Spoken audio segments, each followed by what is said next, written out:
The rise of artificial intelligence has prompted some elected officials to look at ways to combat its potential dangers. This year's state budget established Empire AI, which Governor Kathy Hochul says will secure New York's place at the forefront of AI research. It also included legislation requiring disclosures when artificial intelligence is being used to generate content.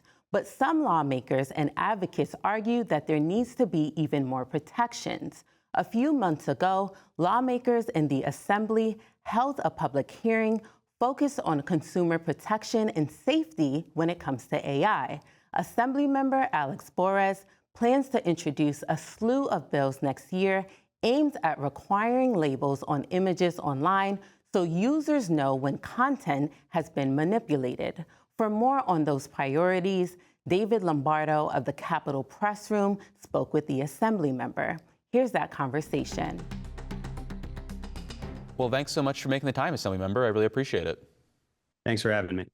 So in September, you were part of an Assembly hearing that examined how to protect consumers from artificial intelligence in the future. And it seemed like the first step is making the public aware of when AI is being used to manipulate or generate content, which was actually the subject of legislation adopted in 2024. But moving forward, what other steps can the state mandate to help promote awareness?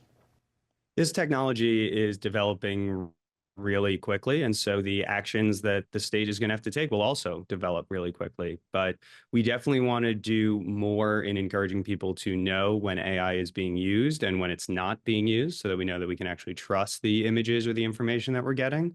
We want to know more about the training sets that are being used for many of these models. We want to ensure that consumers are protected and that people are taking due care when they're putting out new algorithms. And we want to protect from some of the biggest potential threats that might come from really advanced frontier models. So the legislation that was the focus this year is about sort of requiring a disclosure. But what about requiring some sort of disclosure or fingerprints on the content that's being generated to ensure that at least tech-savvy people can see if something was manipulated at all? I think that's a great idea, and I dare say we should do a few bills on it. To detect what is false will always be a cat and mouse game because the image generators will get better and better. A more reliable way of approaching this problem, at least from a technical standpoint, is to rely on proving what is true.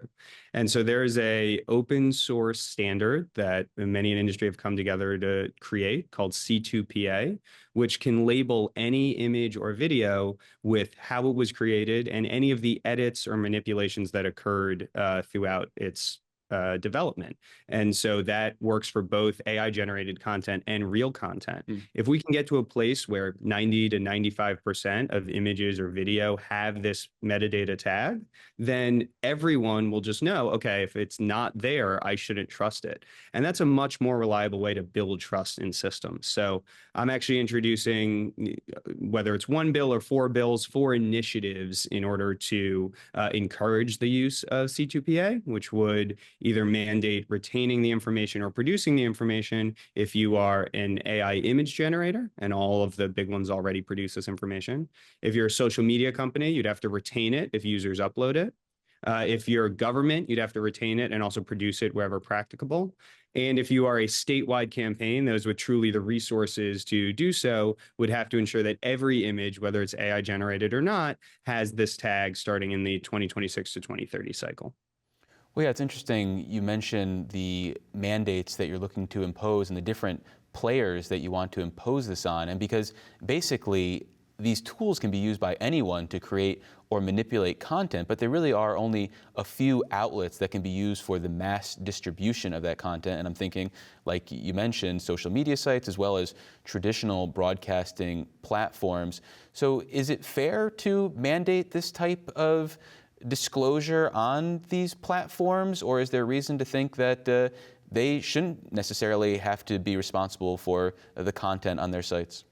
This isn't an outside mandate. This is encouraging a standard that industry itself has come up with. And actually, at the oversight hearing that you referenced at the start of this, Tech NYC, which represents most of the social media companies, actually asked for an encouragement that social media companies be required to preserve this information. If we can design it in a way where it's clear and easy to comply with, we can actually build more trust in everything we see online, which only benefits these systems in the long run. So you can think of it not as, government saying, oh, you have to do this newfangled thing, but recognizing that industry is coming up with some of their own solutions, and we are cheerleading that and encouraging compliance so that we can all have a more trustworthy experience.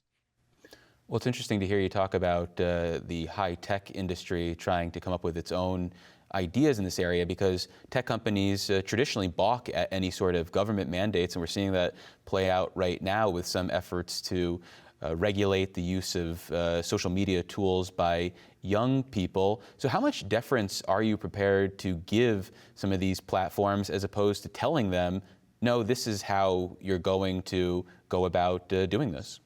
The question isn't on deference, it's on what's the best way to get it done.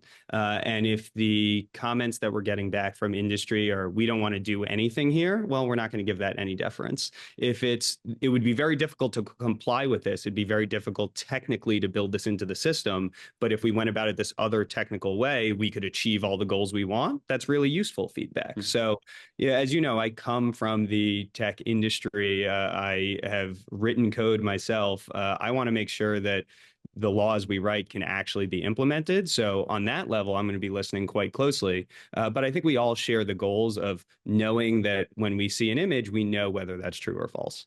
Well, we've been talking about regulating the end product of artificial intelligence, but what about regulating how it's actually used? Is that something the state government can wrap its arms around too?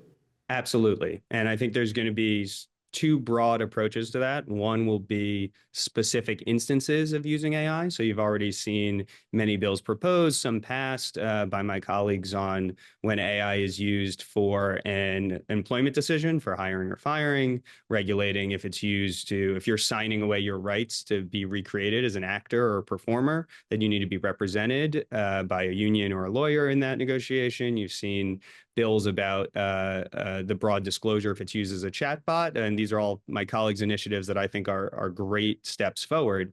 You're also going to see a set of bills around broadly regulating AI itself, because there's some specifics to how that technology works that are better addressed at that level. So you've seen just this past year, Colorado passed the first consumer protection bill for AI, and that, with some tweaks, is being used as a model throughout the country for new bills, because ultimately we'll be more successful if we're all kind of aligning on the steps we're taking. And so I'm working on a version of the Colorado bill with legislators in Connecticut and in Texas and in Virginia and all over the country to try to bring some broad protection to consumers as well. Is there a benefit to trying to standardize some of these approaches so that the states aren't necessarily doing things that are at odds with each other? Absolutely. And that's when I think we've had the most success, is when we are all talking. And I think the good news is that legislators from throughout the country have been meeting every 2 weeks to discuss the latest developments in AI and develop bills together. So, I think we are, I'll speak for myself, quite worried about what's coming from the federal government, whether it's inaction on important issues or things that are actually harmful. But as the states, we've been preparing for this and uniting and working together on unified bills. New York is trying to develop a new artificial intelligence technology and use it as part of its Empire AI initiative, a public-private partnership based out of Buffalo. What are your expectations for this venture? Because it's been billed as sort of the end-all, be-all of AI development, and New York's going to be at the forefront of this technology. Nothing is the end-all, be-all of AI development, but it is a really great initiative, and you're seeing other states try to copy it now. California tried to do it this year and failed in legislation. Creating a cluster of the advanced chips that are needed for AI research and giving that at a discount to universities to researchers in New York State will not only encourage the kind of research we really want of AI, of safety research and anti-bias research, but will also end up spinning off companies and benefiting the economy. So I think it's a wonderful way to be forward thinking in terms of the short-term applications of AI. I think there's a lot more we need to do when it comes to the long term. How do you anticipate this research endeavor will inform some of the regulations that might be borne out in the future? Because as you mentioned, this is an evolving area. So if we're the ones developing the technology, will we also be in a better place to develop future regulations? My team hates when I say this, but I love nothing more than a study or a paper that changes my mind. We would be silly not to be looking at the research that comes out of Empire AI, and I think that very much will inform what we do going forward.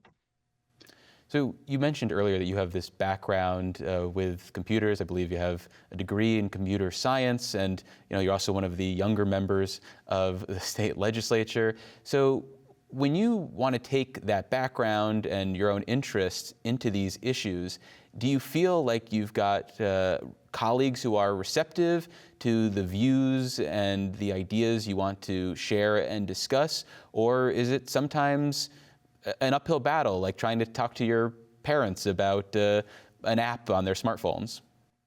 First of all, my parents have come a long way in dealing with their cell phones. So Maybe your parents are younger than mine. No, my colleagues are very receptive. I think throughout the country, you want to be talking to experts in whatever you end up legislating. I happen to know a lot about the technical side of AI, but these decisions should be made as a society as a whole. And I love learning from my colleagues about how they're seeing AI be implemented in their communities, how they're seeing sometimes the gap in access to these new technologies. I mean, this is a conversation for everyone to partake in. And I really welcome what they are bringing the same way they welcome what I am. And what about the actual act of regulating these issues? We've seen the State Attorney General's office take the lead on, say, social media regulations, and they've also been discussing artificial intelligence, but we've also seen the Department of Financial Services in this space as well. Does there need to be a lead agency focused on, say, artificial intelligence, or does it make sense to defer to different agencies depending on how the technology is being used? I don't think that question is settled yet. There are certainly times where you might want to spin up a new agency. Ideally, I think you'd probably want that at the federal level. But again, this technology is moving so quickly that locking in a brand new agency at this point, I just don't think that's a settled question. And when you think about legislation on this front moving forward, is this an area where it is so big and it is so far-reaching that for some of the issues that we've talked about, they're going to have to ultimately get done as, say, language in the budget or some sort of omnibus bill? Or do you think this is a topic best approached in a piecemeal form? Both.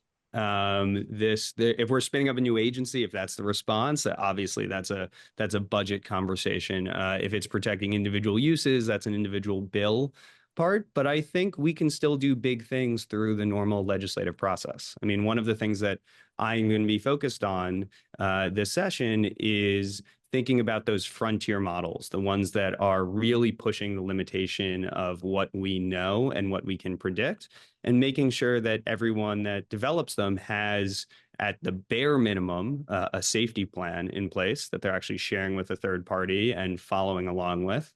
But maybe a way to do that is not just to say have a safety plan, but actually say if things go wrong in the real world, you're going to be responsible for what happens there. Now, that is not spinning up a new agency. That's not necessarily doing all the rulemaking. It might be a quicker way of aligning incentives and bringing success, but that can happen through the normal legislative process or in the budget. And I welcome anyone that wants to work on it in any of those times.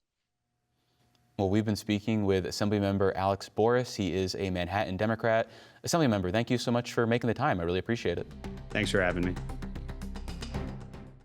And for more on AI priorities heading into the next year, you can visit our website. That's at nynow.org.